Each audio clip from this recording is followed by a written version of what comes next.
to the Engerati studio at Charge 2016 in Iceland, the world's first energy branding conference. I'm joined by Ari Sargent, CEO of Powershop.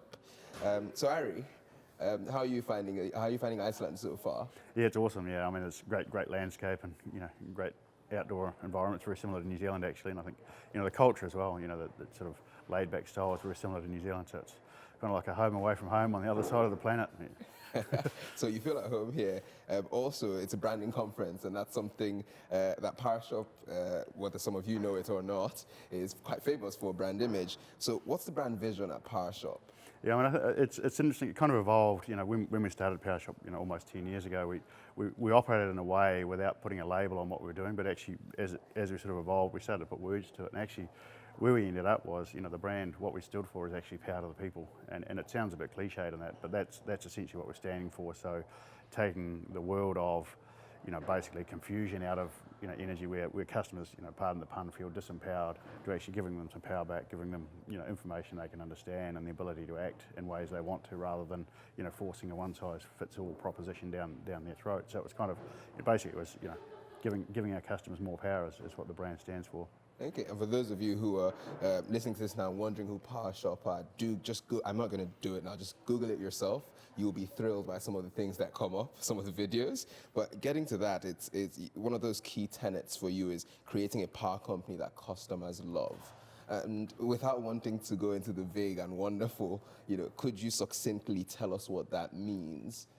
Yeah, I mean, from our point of view, there's kind of three ingredients, if you like, to creating a power company that customers love. One is to make a platform and service like we have that's simple and easy to understand and engage with. So it's high reward, low effort, and that's kind of the first part of it. So everything we do around our platform is to make it easy for customers to interact with.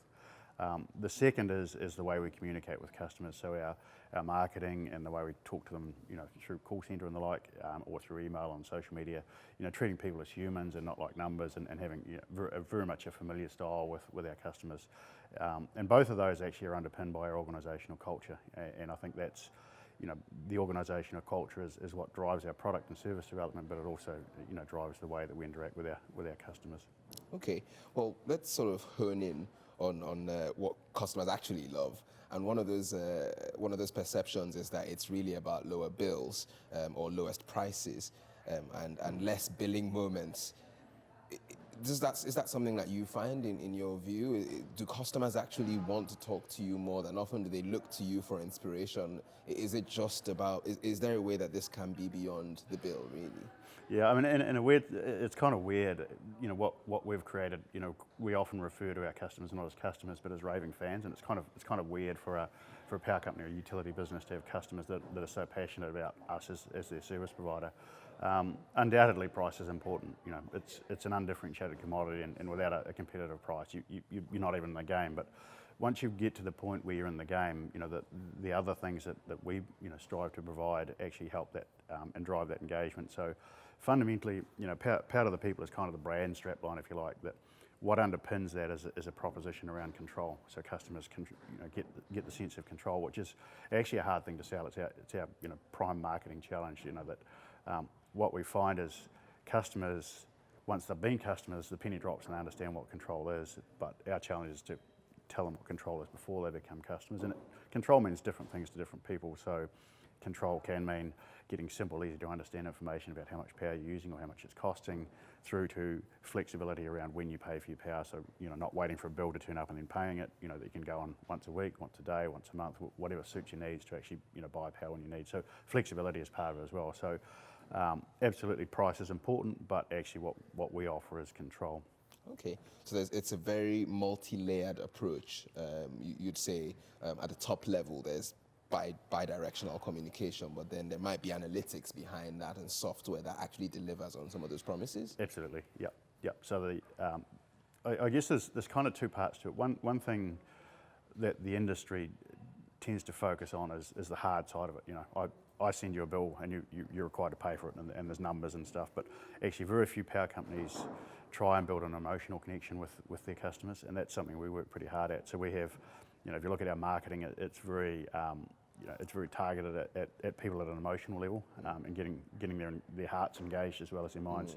But also, in the service that we provide on a day-to-day basis. We have, what we call power packs, products that we sell to our customers, and we use that as another way of communicating with our customers. So typically our products will be tied to some local event, or taking the piss out of a politician, or a sports event or something. So it's all designed to create that connection with our customers, and have a bit of fun with them, because electricity's probably got to be the most dull product on the planet, right? So creating a bit of fun around that, and it's 30 seconds of fun a couple of times a week is enough to create that emotional connection.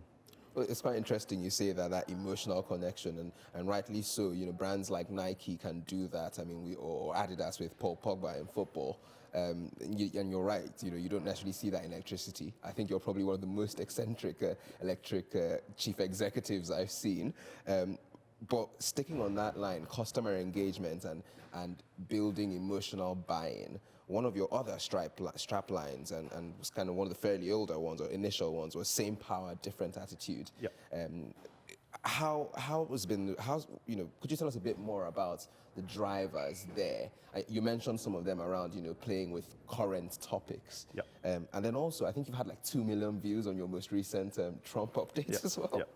Yeah, I mean, again, it's quite sort of multi-layered, if you like, but essentially, the same power, different attitude was based on a truism at the start. It doesn't matter who you're paying your bill to; it's the same electrons coming down the wire. So it's actually about the service that you provide. So it was kind of the core concept is just a truism that you get the same power but delivered with a different attitude, and to sort of bring that to life, if you like, that was the heart of the same power, different attitude campaign. To say, our brand philosophy of giving customers back power.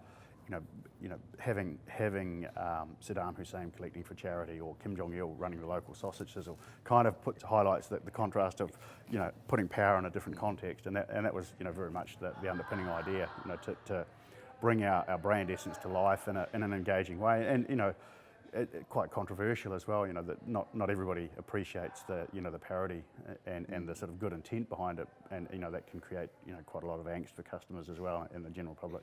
It's quite interesting you say that, and some of those hidden nuggets or Easter eggs in the message. I love that constant thread of power back to you. Playing on really strong. You've got to be careful what I say here. Strong leaders, so on and so forth.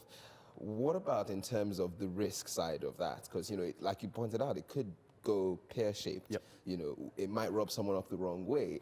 Is that sort of indicative of the kind of boldness that's required for the next generation of power companies in this new, digitized, involved customer, paradigm?